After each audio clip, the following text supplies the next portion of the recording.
That's it then. Liverpool are out of the Champions League to PSG for the second time in 2 seasons, and we are out of the Champions League in the quarter-final stage. Yeah, it's very deflating, and it's very disappointing. And I just don't think we did enough in this game. I just don't think we did enough. It's turned on. I don't think we did enough at all, to be honest. I don't think we challenged PSG. Obviously, there was a penalty that was overturned. But all in all, I really just don't think we did that much. And I think there's a lot of players in this team who've got to look at themselves in the mirror and shake their heads, because it just wasn't very good, was it? People will say, oh, the performance was better than last week's. Yeah, but we still lost 2-0 though. Did we lose 2-0 or was it 1-0? Who's arsed? Who really gives a shit? Who cares? Like, everyone hyping the game up beforehand, saying, this is going to be the day. This is Anfield. We win games at Anfield. I saw someone say, this will be the best thing since Barcelona 2019. I just thought, you're all getting, like, this is good and that, the positivity, we want that, but you're all just getting yourself a bit too excited. You're all just getting yourselves a bit too excited, because I just can't see us getting anything out of this game, because we're playing PSG, you know, the current European champions, the best team in the world currently. Obviously, the best team in the world, on paper, is Chelsea, but they're obviously not the best team in the world. The best team in the world is PSG. The reason why Chelsea are the best team in the world is because they've obviously got the World Cup Champions title. But PSG, they are, in my eyes, the best team in the world. And, you know, PSG came to Anfield and we all expected maybe a bit of a shock, but we didn't get that. And I didn't think we were going to get that. And I thought everyone was maybe getting a bit too excited. I thought, you know, people were thinking, you know, because it's Anfield, you know, weird things happen at Anfield sometimes. Obviously, in the past, we beat Barcelona at Anfield. You know, we beat Everton in that game in 2019 in the Merseyside derby. We beat Man City at Anfield heavily before. You know, we beat Man United, obviously 7-0 at Anfield. But, yeah, it wasn't to be tonight. And I just want to say to people, although I don't think Isak has had the best of luck this season, I just want to say something. There are people online, all over social media, going, oh, Isak's dog crap, Isak's this, Isak's that, he's so bad, we should sell him. People forget that he's been out for 6, 8, 9 months now. Like, he's been out for nearly 9 months. He was meant to be out for the full season. Like, we're lucky we're even getting these sort of games out of him. We're lucky we got 45 minutes out of him today. He's literally just finished his rehab. You know, like, let's not forget he broke his leg. I don't know, people are expecting him to come out and, like, come back and turn into R9, prime R9, but it's not going to happen. He's come back after, like, 7, 8 months with a broken ankle. He's not going to come back and turn into bloody prime R9, is he? He's not going to come back and turn into, I don't know, Maradona. He's not going to come back and turn into, I don't know, Fernando Torres when he was at Liverpool. He's not going to come back and turn into this monstrous striker straight away. He's just come back from an ankle injury. People are way too overreactive, and they just always jump on the negativity bandwagon. Always jumping on the negativity bandwagon. Always doing it. Like, don't get me wrong. Today he could have done something in 45 minutes. But I don't blame him, considering he's been out for 7-8 months with an ankle injury. I think there are far more problems in this team than Isak. Like, let's look at the performance of Alexis McAllister. He got another yellow card today. He's been awful all season. Man, Gravenberch, he's gone off the boil. Dominic Szoboszlai was nowhere to be seen. I thought Frimpong had a howler today. I thought Rio, I thought he should have been on. I thought he should have been brought on way before he was. I don't think Gakpo should have. I think the substitutions today were a bit weird. Like, why are you bringing Gomez on instead of Rio? Like, why are you not starting Salah? I don't think both Ekitike, and we're going to go on to Ekitike in a minute. I don't think Isak and Ekitike should have both started. I do think that one of them should have started, but I don't think both should have started together. I think we should have had Rio maybe where I think Szoboszlai started the game on the right wing. Why did that happen?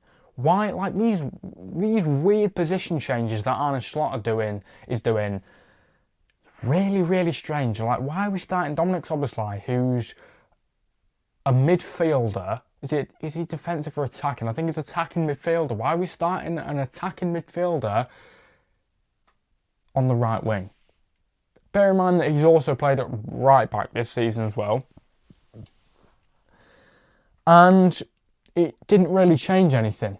He was crap, to put it bluntly. But, yeah, I don't think we should have started Ekitike and Isak up front. I think one should have been on the bench and Rio should have started. Like, I just don't know what this kid has got to do to get starts in games. Obviously, he started against Fulham. Look what happened there. He scored a goal, a brilliant goal, by the way. I just think this kid's a great player, and he's not getting the game time that he deserves by Arne Slot, because Arne Slot is too stubborn to give it to him. I don't think it's, too big of a challenge for Rio this game. I think Rio would have done brilliantly in this game. I think Rio was the play we needed. I think Rio was the player we needed because the forward players just weren't at it today. When we brought Salah on, he just wasn't doing anything, really. I mean, he made a couple of good chances, but we needed to score goals, and Salah just didn't provide that for us today. Obviously, he did. Did he get an assist? Was it an assist and a goal the other day? He definitely scored a goal. But Salah, this is a quote. When Salah plays badly, Liverpool play badly. When Salah plays well, Liverpool play well. I do think that is true. When he plays badly, we play badly as a team. When he plays excellently, we play excellently as a team. But I think it was weird not to start Salah. I think it was weird not to start Salah because of the performance the other day. Because, why would you not start Salah? Like, why would you not start him in this sort of game where he can do stuff? He does stuff in these sort of games. When he's not scored for a while and he needs a goal, he can do something in this sort of game. And it was a big mistake not starting Salah. Rio not starting was a massive mistake. Do not think we should have started Isak in this game. I think that was a big, big, big error. Big error. Yeah, I'm going to go on to Ekitike now. I'm devastated for the lad. I am very, very, very devastated for the lad. That is an Achilles rupture. Now, he could be out now. He's going to spend the rest of the season sidelined. That will not get fixed for a long while. And it is far worse than what Isak suffered. And it has... I don't think it will. I think he'll be all right. It has obviously ended careers in the past. Achilles tendon is, if you injure that badly, it could end your career. So, yeah, obviously sending thoughts and, I'm about to say condolences. Not condolences. Sending thoughts to Ekitike, because he could miss the World Cup through this injury, and that would just be devastating. I'd hate for the guy to miss the World Cup considering the season he's had for Liverpool.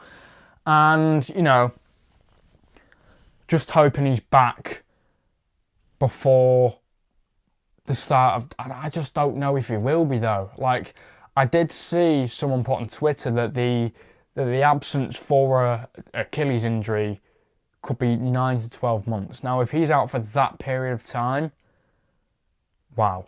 Like, we need to recruit majorly in the summer. We need to get the right players. We need a centre-back. Obviously, we've got Jeremy Jacquet coming in, but it's doubtful that he's going to get into the team straight away. He will probably be a sub. Obviously, we've got Leone as well, but we do need another centre-back because I just can't trust Canate anymore. And I'm starting to lose my patience with Van Dijk, to be honest. I just don't trust Van Dijk anymore. You know, he's getting older. I just don't trust him anymore. I just don't trust him, so we definitely need a centre-back. Obviously, Salah's leaving, so we're going to need a right winger. And I'd definitely be selling Mamardashvili because I just don't trust the guy. And I'm sorry to say that, I just don't trust Mamardashvili. So I think we need another keeper. Obviously, there's reports out there that Alisson could be looking to sign for Juventus this summer, so maybe a goalkeeper.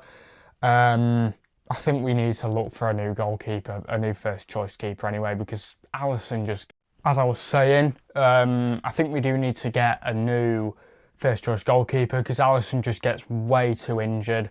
Like, every season, he spends at least 2 months out with an injury. Well, maybe a bit less than that. But he's spending nearly a third of the season out injured. And, you know, he is getting older now. He is early 30s. But I would maybe consider getting a new first choice keeper because I just don't think... I think maybe we should be moving on from Alisson because he gets injured way too often and we can't have that as for our goalkeeper because obviously Kelleher, when he was at the club, he was really good when he was, you know, stepping up for Alisson like every 4 weeks. No, I'm joking. But when he was getting injured, Alisson, Kelleher was great. And we just haven't got that in Mamardashvili. And Mamardashvili is meant to be competing, fighting Alisson for the number 1 spot. And he just hasn't done that. Like, I would take, 31, 32-year-old Alisson over 25, 26-year-old Mamardashvili every day of the week. I just don't think Mamardashvili's that good. I really don't see that much in him. And I just don't think he can be our goalkeeper for the next... He can't be our first choice keeper for the next, I don't know, however many years. Decade, even. It could be a decade. But we do need to find a new first choice goalkeeper. You see, the market for goalkeepers is really small. And the quality of goalkeepers, you know, you've got to get it perfectly. Because obviously Man United had that issue with Onana. He was just shocking. Now they've got a really good goalkeeper in Senna Lamons. And I just don't know. We've got to get it right. We have got to get it right. If we're going to sign a new goalkeeper, we've got to get it right. I'd maybe be looking at Lucas Chevalier, Juan Garcia, who is at Barcelona. I think maybe Thibaut Courtois is a bit old now, but he's a world-class goalkeeper. Let's not say that he's not. But I'd definitely be looking at signing a new permanent first-choice goalkeeper this summer because I think that Alisson gets injured way too often. And, you know, obviously I'd love him to stay at the football club and I'd love him to keep being our first-choice goalkeeper, but I just think he gets injured way too much. And he's in his early 30s, so he's not going to get any younger. But yeah, that's my opinion on the goalkeeper situation. Yeah, McAllister and Gravenberch have really got to start putting in sufficient performances because they're really starting to annoy me now. Like, really, it's not like we've got much other choice though, is it? Like, we have got Curtis Jones, but like McAllister and Gravenberch have not been at it this season at all. Gravenberch has gone off the ball massively. I thought he started the season off all right, but McAllister's just been dreadful. And I think even Dominic Szoboszlai has been crap in recent weeks.